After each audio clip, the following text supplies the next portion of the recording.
रात का गहरा सन्नाटा था। चारों तरफ अंधेरा छाया हुआ था।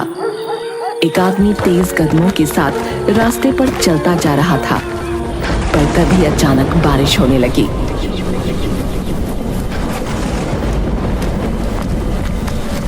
उसे सामने पंचायत घर दिखा, पर वो वहां रुकना नहीं चाहता था, इसलिए वो चलता रहा। लेकिन तभी अचानक बहुत तेज बिजली कड़की। वो आदमी डर की मारी भागा और जाकर पंचायत घर के छज्जे के नीचे खड़ा हो गया। हे भगवान, मैं कहाँ फंस गया? पंचायत घर में ताला लगा हुआ था, लेकिन अंदर से किसी के बुदबुदाने की आवाज आ रही थी। लेकिन अंधेरे में दिखना मुश्किल था। उसने मोबाइल निकाला और फ्लैश लाइट जलाई। जैसे ही रोशनी हुई तो उसके सामने एक बहुत ही खतरनाक सी दिखने वाली चुड़ैल प्रकट हुई। मुझे कुछ मत करना, मैं तो बस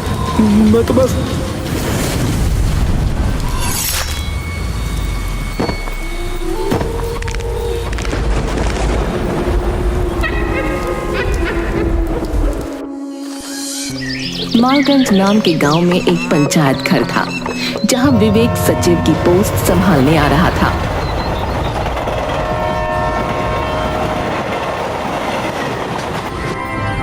हे भगवान, क्या किस्मत है मेरी। मुझे गांव बिल्कुल पसंद नहीं है और गांव में ही आकर रुका हूं। क्या करूं? नौकरी है तो करनी ही पड़ेगी, लेकिन पहला मौका मिलते ही मैं यहां से भाग जाऊंगा, बता रहा हूं।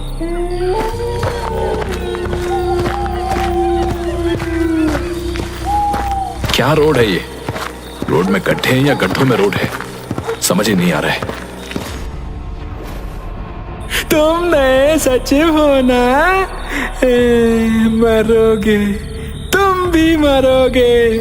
वो तुम्हें भी नहीं छोड़ेगी, वो किसी को नहीं छोड़ती है। क्या बक रहे हो? जाओ यहां से। भाग जाओ, अपनी जान प्यारी है तो यहाँ से भाग जाओ। फिलहाल तू भाग जा यहां से, वरना मार मार के तेरा सिर फोड़ दूंगा, मैं बता रहा हूं। नहीं सुनेगा तो मरेगा, नहीं सुनेगा तो मरेगा। सब मरेंगे, सब मरेंगे।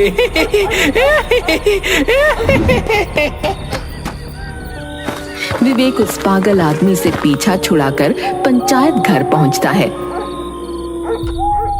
अरे सर, आप आ गए? आइए आइए, मैं बहुत समय से आपका इंतजार कर रहा था। हाँ ठीक है, पंचायत घर का दरवाजा खोलो। जैसे ही दरवाजा खुलता है तो एक बहुत बुरी बदबू आती है। ये इतनी बुरी बदबू किस चीज की है? पता नहीं सर, मेरी तो नाक में बस गई है ये बदबू, तो मुझे पता ही नहीं चलता है। लेकिन मुझे तो यहाँ रहना है। एक काम करना कि बाजार से बहुत सारे एयर फ्रेशनर ले आना। और प्रधान जी कहाँ है? वो आजकल बीमार रहते हैं, इसीलिए पंचायत घर नहीं आ पाते।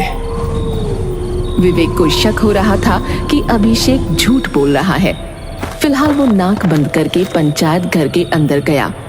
उसे लग रहा था कि शायद कोई चूहा मरा पड़ा हो या कोई जानवर, लेकिन उसे कुछ नहीं देखा।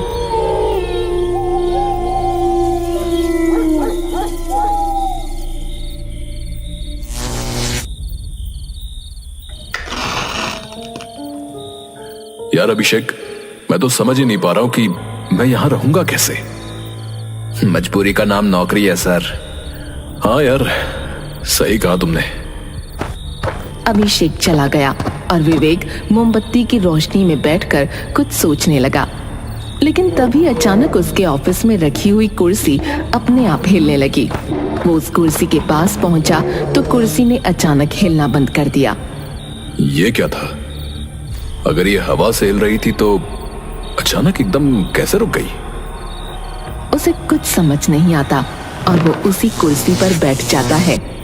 लेकिन कुर्सी पर बैठने के अगले ही पल अचानक उसका पूरा शरीर पैरालाइज हो जाता है और वो देखता है कि पूरे पंचायत घर में खून भर रहा है।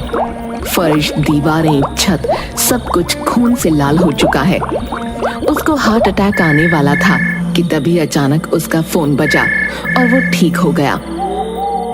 पंचायत घर भी पहले जैसा नॉर्मल था। हेलो, कौन?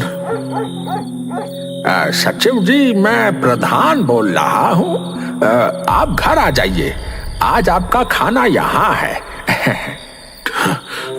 ठीक है, आता हूँ। विवेक तो कैसे भी करके बस वहां से निकलकर भागना चाहता था। वो फौरन प्रधान के घर पहुंचा। आइए सचिव जी। क्या बात है, बड़े बदहवास लग रहे हैं आप। अभी मेरे साथ वहां बहुत अजीब सी चीज हुई। अच्छा, तो आपके साथ भी वही सब होने लगा? क्या सब? इस पंचायत घर में कोई भी सचिव रुक नहीं पाता है। इससे पहले आए कई सचिव भी छोड़कर जा चुके हैं। लेकिन ये सब वहां हो क्या रहा है? पता नहीं, कुछ साल पहले ये सिलसिला अचानक शुरू हो गया।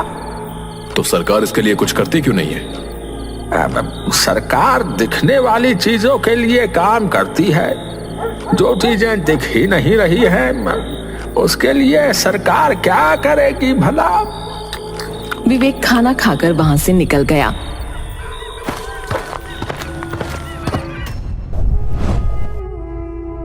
रास्ते में उसे अचानक बिल्ली के रोने की आवाज आई। उसने चारों तरफ घूम कर देखा, लेकिन कहीं कोई बिल्ली नहीं थी। तभी उसके कंधे पर किसी ने हाथ रखा और वो झिझक गया। अरे क्या हुआ सर? आप डर क्यों रहे? मैं हूं अभिषेक। नहीं, मैं वो बिल्ली के रोने की आवाज से थोड़ा घबरा गया था। पर मैंने तो किसी बिल्ली को रोते हुए नहीं सुना सर। फिलहाल आप मुझे यूं ही दिख गए तो मैंने सोचा आपसे मिल लूं। चलिए मैं चलता हूं। हाँ, अच्छा ठीक है, ऐसे डराया मत करो यार। अभिषेक विवेक से आगे चला गया और एक गली में मुड़ गया। विवेक अभी 2 ही कदम चल पाया था कि फिर से उसके कंधे पर किसी ने हाथ रखा। उसने मुड़कर देखा तो वो हैरान रह गया, क्योंकि वहां फिर से अभिषेक खड़ा था।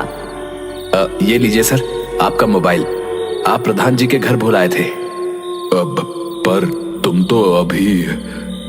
हाँ, मैं उनके घर नहीं था, पर उन्होंने मुझे फोन करके बुलाया आपका मोबाइल देने के लिए।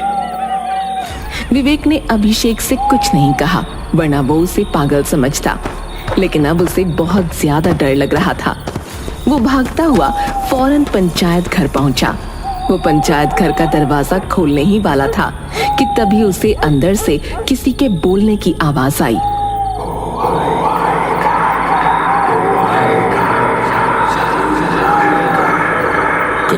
कौन है? कौन है अंदर? विवेक के बोलते ही अंदर से आवाज आना बंद हो गई। उसने बहुत हिम्मत करके दरवाजा खोला तो अंदर कोई नहीं था और अब बदबू पहले से भी ज्यादा बढ़ गई थी।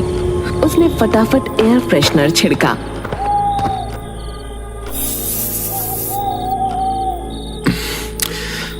आखिर ये बदबू आ कहां से रही है? मुझे पता लगाना ही पड़ेगा। विवेक बदबू का स्रोत पता लगाने की कोशिश कर रहा था तो उसे एक कमरा दिखा जिसमें ताला लगा था। लगता है बदबू इसी में से आ रही है, पर इसमें तो ताला लगा हुआ है। प्रधान जी को कॉल करनी पड़ेगी। विवेक प्रधान को कॉल करता है, लेकिन प्रधान साफ मना कर देता है कि वो दरवाजा नहीं खोला जा सकता। उसकी चाबी खो चुकी है। अब उसके पास कोई चारा नहीं बचा। उसे नींद भी आ रही थी, इसलिए वो लेटकर सो जाता है।